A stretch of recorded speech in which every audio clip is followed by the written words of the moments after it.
Merci d'être là. Au lieu de s'appeler la clairière, aujourd'hui, on va s'appeler les courageux. C'est quasiment ça. Hein? C'est quasiment ça. C'est quasiment ça. Que je voudrais partager, j'ai des partages à partager. Partager mon anxiété que j'avais hier. Il faisait froid, l'auto part pas. J'ai dit, OK, l'auto part pas, je l'ai essayé 3 fois, puis ça marchait pas. Alors, j'ai dit, OK, je vais essayer de bonne heure ce matin, puis si ça marche pas, je vais passer au plan B. Mais ça marchait pas à 7h15. J'ai dit, ouais, OK. Là, j'ai appelé mon fils au secours. Il est venu, puis l'auto, elle a parti. Fait que là, c'est comme, ça a été quand même une période d'anxiété à vivre, là. Faut que je me rende à l'église un matin. Il est venu me booster, justement, c'est le bon mot, hein, booster. Je cherchais le mot, le bon mot français, là, il m'a boosté. Oui, absolument, c'est ça, tu l'avais le terme. Alors, on va partager aussi un encouragement. C'est pas un enseignement de la Bible. Je n'oserais pas m'appeler enseignante, mais je peux quand même partager un encouragement, une exhortation que la parole de Dieu nous donne. Ensuite, on va partager le repas du Seigneur, c'est le jour de la Sainte. Fait qu'on va partager ça ensemble ici. Puis ensuite, on va partager la lasagne. Fait que là, ça vient... c'est ça. Alors, je voudrais partager un matin un encouragement, une exhortation de la part du Seigneur. Puis j'aimerais essayer de dire le mieux possible comment Dieu est grand, Dieu est bon, Dieu est patient, fidèle et combien il nous aime malgré toutes les circonstances adverses de nos vies. Alors aujourd'hui, c'est dimanche de la Sainte. On va partager le pain et le jus de raisin pour se remémorer Jésus. Jésus qui, on va l'appeler l'homme de toutes les douleurs. C'est dans Ésaïe 53, Jésus, l'homme de douleurs, est habitué à la souffrance. Et c'est l'homme qui a vécu l'enfer pour nous, chacun de nous. Je me demandais justement ce que je devais partager ce dimanche de la Sainte. Puis, moi aussi, j'ai été conduite à 1 Pierre 4, le verset 12. C'est pas 2 Pierre 1, mais c'est 1 Pierre 4, 1 Pierre 4, verset 12, qui dit, qu'on a lu il n'y a pas longtemps dans nos rencontres du mercredi soir, parce qu'on était dans l'étude de Pierre, justement. Le verset 12 qui dit « Et nous sommes, ne soyez pas surpris comme d'une chose étrange qui vous arrive, de la fournaise qui est au milieu de vous pour vous éprouver. » Je reconnais que de parler d'affliction et de souffrance, c'est pas toujours très populaire comme sujet. Et puis aussi que c'est pas très cool, comme on dit, comme les jeunes diraient, c'est pas cool. Mais c'est certainement quelque chose qui touche une grande réalité dans nos vies. Puis la Bible en est tissée serrée d'un couvert à l'autre, presque, parce que les dernières pages de la Bible, ça nous dit qu'on va être délivré de toute souffrance sous toutes ses formes. Alors, on va dire ensemble, Maranatha, viens Seigneur Jésus. On t'attend. Mais en attendant, c'est une autre histoire. Mais comme les cantiques le disaient, nous les croyants, on a la victoire. Les cantiques le disaient, ça allait avec mon message. Nous les croyants, on a la victoire. On a la victoire parce que Jésus nous a donné la victoire. C'est lui qui nous l'a donnée. Alors, on va partir avec ça. On va s'encourager par un exemple de l'Ancien Testament. Et j'ai pris comme exemple le prophète Jérémie, qu'on va voir ensemble. Puis, deuxièmement, on va s'encourager par un personnage du Nouveau Testament et j'ai pris Paul comme exemple, l'apôtre par excellence. Et pour la conclusion, ça serait comme Dieu de tout réconfort. On a un Dieu qui nous réconforte malgré tout.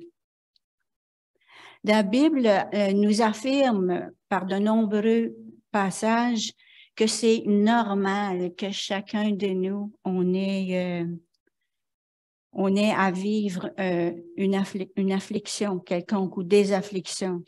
Parce qu'on vient de lire le verset « Ne soyez pas surpris de la fournaise qui est au milieu de vous pour vous éprouver. Ne soyez pas surpris. » Alors, ça fait comme partie de nos expériences sur la terre.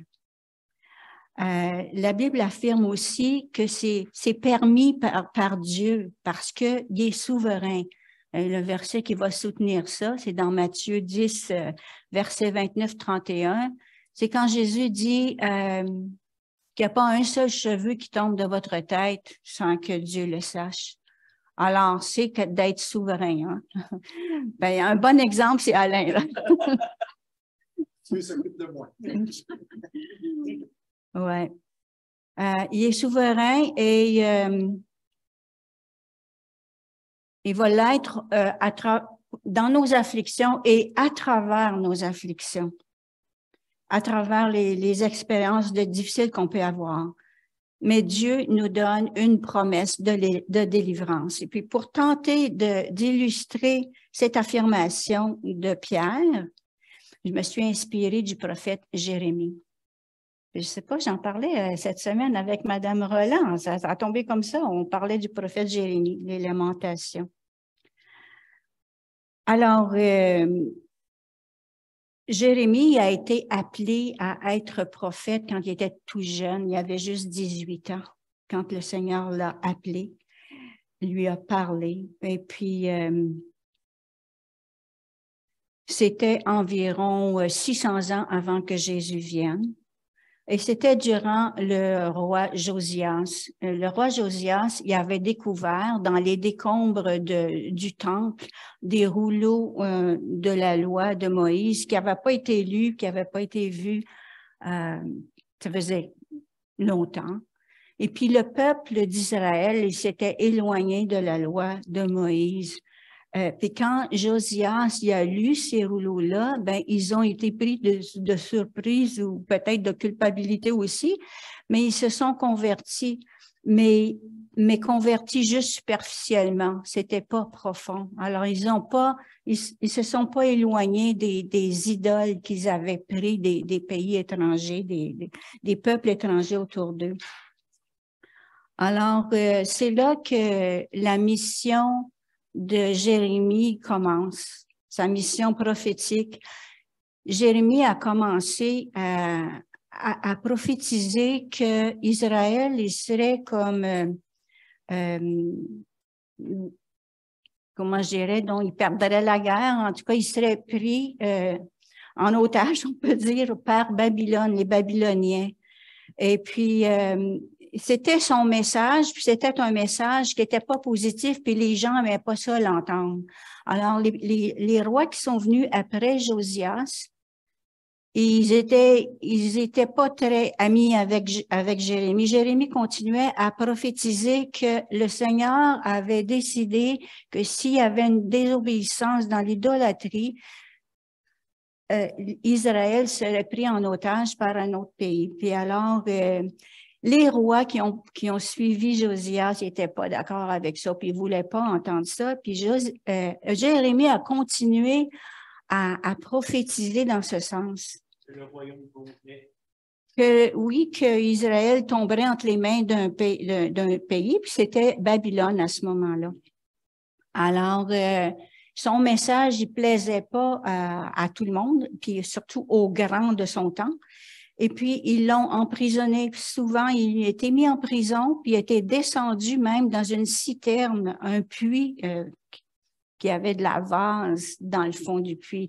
Jérémie a été descendu dans un puits comme ça pendant X jours. J'ai pas vu combien de temps. Mais dans le noir, l'humidité, le froid, le silence, Jérémie était au fond du puits. mais il a été fidèle à la parole de Dieu qui lui disait d'annoncer que Israël serait pris en otage par un autre pays, c'était la Babylone.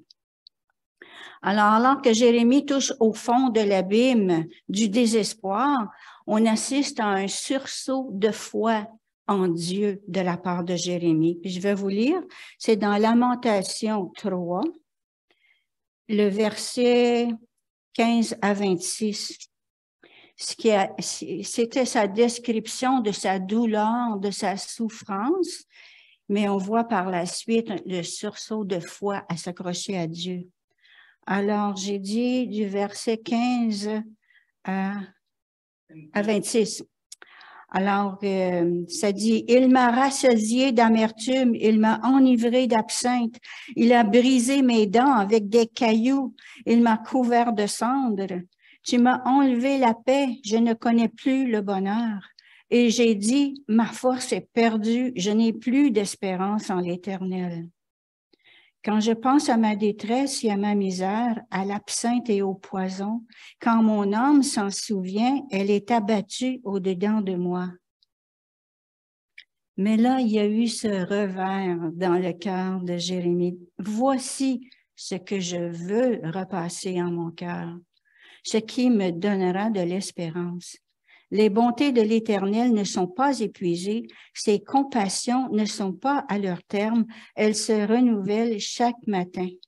Oh, que ta fidélité est grande. L'Éternel est mon partage, dit mon âme, c'est pourquoi je veux espérer en lui. L'Éternel a de la bonté pour qui espère en lui, pour l'âme qui le cherche, il est bon d'attendre en silence. » Alors, c'est une méditation de Jérémie qu'on peut faire sienne, puis je dirais même qu'on doit faire sienne. Jérémie a combattu le découragement et surmonté la défaite. Il lui faut, pour cela, discipliner sa pensée. Mais ça nous parle, et c'est comme ça pour nous aussi, discipliner notre pensée et faire tous nos efforts. On parlait d'efforts dans... C'est Marc qui parlait de faire tous ces efforts, faire nos efforts pour atteindre ce que Dieu nous demande. Faire tous nos efforts pour concentrer nos pensées sur les raisons d'espérer, des raisons qu'on trouve dans le caractère de l'Éternel, dans sa fidélité, dans sa bonté. On ne trouve pas souvent de raisons d'espérer dans les événements. Il nous faut cultiver l'espérance. Cela ne se fait pas tout seul et c'est pas acquis une fois pour toutes. Le prophète Jérémie, après avoir eu un sursaut de foi, qu'est-ce qu'on lit dans les Lamentations? C'est qu'il pleure encore à l'instant d'après. Cela nous ramène à nous aussi, dans nos circonstances qui ne manquent pas de nous éprouver d'une façon ou d'une autre. L'espérance n'est pas ici une sorte de béquille supportée par l'étourdissement, les illusions pour fuir la réalité. C'est une espérance qui s'exprime par une foi qui dépend de Dieu. Alors c'est là la chose. On peut vivre toutes sortes de choses difficiles, mais Dieu nous demande d'avoir la foi. On parlait de foi aussi dans les cantiques tantôt, puis dans nos prières. Et demeurer, à dépendre de Dieu et demeurer lucide, fondé sur la réalité, ne pas se faire croire qu'il n'y en a pas de situations qui sont blessantes. Et pour cela, il nous faut lutter encore et gagner victoire après victoire. Jérémie, dans ses lamentations, ses prières à Dieu, demeure réaliste jusqu'au bout. Il exprime jusqu'à la fin l'intensité de sa souffrance et sa difficulté à l'endurer aussi, jusqu'à ce que l'Éternel intervienne.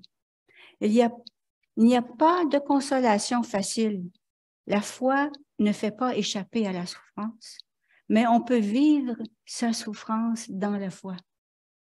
Jérémie a payé le prix d'être fidèle à la parole de Dieu. Selon Lamentation, le chapitre 3, le verset 32 et 33, il dit « Mais si Dieu afflige, il aura aussi compassion selon son grand amour, car ce n'est pas par plaisir qu'il humilie et afflige les humains.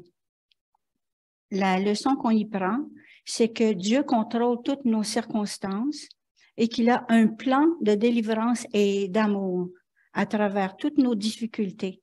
Comme le psaume 34, le verset 20 va dire, « De nombreux malheurs atteignent le juste, mais l'Éternel en délivre de tous. » De reconnaître et croire que Dieu promet la délivrance, cela n'empêche pas la douleur à supporter, mais de combattre le bon combat et de garder la foi, cela aussi nous fait grandir et nous fortifie, inconsciemment sinon consciemment, mais ça a un effet certain. Dieu ne nous abandonne pas, il nous connaît. Nous en venons à, donc ça fait la fin de ma présentation de Jérémie dans son histoire de souffrance et de victoire dans la foi. On en vient maintenant à notre exemple de l'apôtre Paul dans le Nouveau Testament. Paul défend son ministère qui lui a été donné par Dieu lui-même et il décrit brièvement les souffrances qu'il a supportées et qu'il supporte de façon continuelle pour toutes les églises. Puis ça, je pense que c'est la semaine passée qu'Alain, tu nous en parlais des souffrances de Paul, combien de fois il a été battu, puis toutes ces souffrances qui avaient été résumées, c'est dans le 2 Corinthiens, chapitre 11, le verset 23 à 30, que je ne lirai pas, mais que j'ai résumé ici. À cause de son statut de ministère et d'apôtre, il a enduré les coups, les emprisonnements, il a été en danger de mort, il a reçu 5 fois 40 coups moins 1, 3 fois battu de verge, 1 fois lapidé, 3 fois fait naufrage, en péril sur les fleuves, en péril de la part des brigands, de la part de ceux de sa nation, de la part des païens, en péril dans les villes, dans les déserts, sur la mer, en péril parmi les faux frères. Il a été exposé à la faim, à la soif, au jeûne, au froid, à la nudité. C'est incroyable ce que cet homme-là a pu endurer dans sa vie, en plus d'une solitude, souvent d'être seul. Et en plus de tout ça, il a été assiégé chaque jour par le souci des églises, qu'il y avait semé des églises sur un grand territoire, on peut dire. Il lui a été aussi donné une écharpe dans la chair et il a supplié le Seigneur de lui ôter cette écharpe-là, puis le Seigneur a dit, ma grâce te suffit, car ma puissance s'accomplit dans la faiblesse. Ouch, ça fait mal comme réponse, hein, parce que là, j'avais hâte d'avoir un petit soulagement à quelque part. Et Paul a répondu, quand je suis faible, c'est alors que je suis fort. Alors, aïe, aïe, aïe, c'est tous des exemples pour nous, ça. Ben, on va le prendre petite goutte par petite goutte. Dieu agit puissamment à travers nos afflictions. C'est sa promesse. Alors, c'est sa promesse. C'est là que j'appuie le plus parce que Dieu a promis. Ce sont des leçons difficiles à comprendre et à accepter. Mais la conclusion, je voudrais résumer un petit article que j'ai lu qu'on a besoin qu'on n'a pas besoin de comprendre. Maintenant, le pourquoi et le but de ce qu'on vit à l'heure actuelle, à l'heure présente. C'est fondé, cette petite conclusion, fondée sur une parole que Jésus a dit juste avant de marcher vers la crucifixion.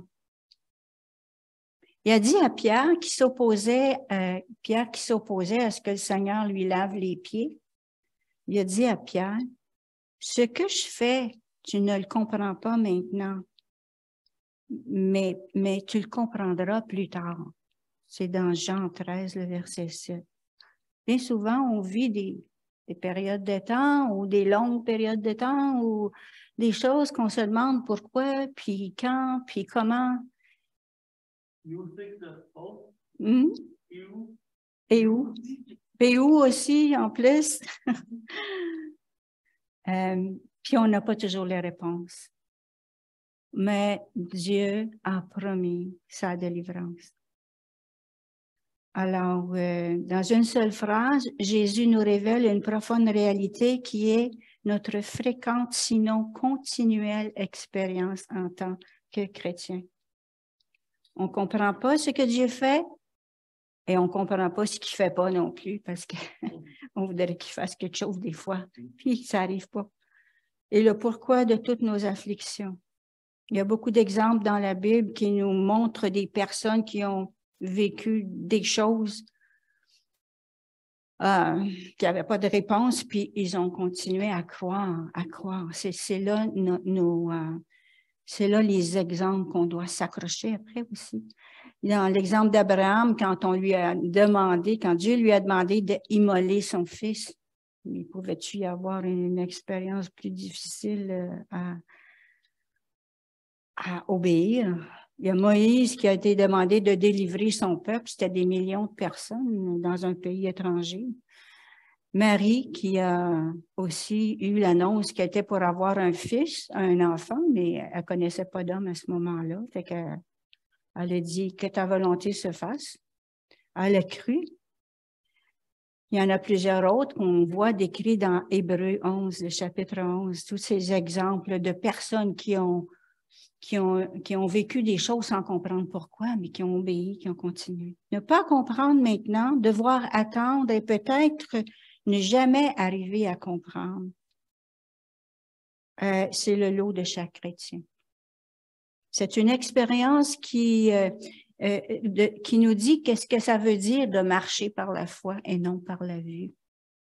C'est dur, mais on s'attache à Dieu, on s'accroche à Dieu, on garde la foi, on combat le bon combat, on garde la foi, puis on crie à Dieu, puis on supporte encore, puis on crie à Dieu encore. Dieu est bon. C'est dans le Hébreux chapitre 11, verset 6 qui dit que sans la foi, il est impossible de lui plaire. Ah, Seigneur! Maranatha, que le Seigneur revienne. Nous devons lui faire confiance et lui faire confiance maintenant. En bref, garder la foi. J'en parlais à Marc tantôt à la pause café. Le sujet, c'est la foi, puis ça sera toujours la foi on va prier que le Seigneur nous augmente la foi tout le temps. Alors, la meilleure conclusion que je peux faire à ce partage, c'est dans Hébreux, je vais le lire dans la Bible le semant, c'est Hébreux chapitre 12, versets 2 et 3. C'est un verset ou des versets que je prends souvent parce que je les aime bien, ces versets-là. Hébreux 12, versets 2 et 3. Gardons les yeux fixés sur Jésus. Voilà. C'est là notre réponse, notre solution. Qui nous a ouvert le chemin de la foi et qui la porte à la perfection. Parce qu'il avait en vue la joie qui lui était réservée, il a enduré la mort sur la croix, en méprisant la honte attachée à un tel supplice. Et désormais, il siège à la droite du trône de Dieu pour nous. Pensez à celui qui a enduré de la part des hommes pécheurs une telle opposition contre lui. Pour que vous ne vous laissiez pas abattre par le découragement. Alors, voilà, ça nous montre Jésus, la foi que Jésus a eue. Il est le chef et le consommateur de la foi. C'est lui qui est notre exemple suprême parce qu'il est allé à la croix par la foi. Il connaissait les Écritures. Il savait que les Écritures, c'était de lui qu'on parlait. Alors, il est allé à la croix consciemment pour nous. Alors, on va prier. ici. Je vais prier, puis si qui que ce soit dans notre petit groupe des courageux, si vous voulez prier aussi. Seigneur, notre Dieu merveilleux, on vient de lire, Seigneur, ta parole qui nous révèle que oui, sur la terre, nous avons des choses à vivre qui sont permises de toi avec une bonne raison, sans qu'on sache souvent la raison. Seigneur, donne-nous de garder nos yeux accrochés à toi et donne-nous l'énergie pour te suivre aussi, pas à pas. Seigneur, on a besoin de toi. Nous sommes faibles, mais tu l'as dit dans ta parole. C'est en étant faible que tu révèles ta puissance. Alors, sois puissant dans nos vies, Seigneur, et amène-nous à marcher un pas à la fois. Oh, Seigneur, alors que ta parole nous remplisse d'espérance. Et on te prie aussi de nous délivrer des afflictions aussi qu'on a à supporter et de nous remplir de joie et de paix à cause de toi parce que tu nous donnes la victoire. Gloire à ton Saint-Nom, Seigneur. Prépare-nous, Seigneur, à partager ce pain et cette coupe de jus de raisin. C'est un honneur et un grand privilège d'être ensemble et se remémorer ce que tu as fait pour nous. Et on te prie, Seigneur, de glorifier ton nom en nous, en chacun de nous ici, dans nos enfants et nos petits-enfants aussi. Seigneur, tu es grand et merveilleux et tu accomplis beaucoup plus que ce qu'on peut te demander avec les mots. Alors, gloire à toi. Merci, Seigneur.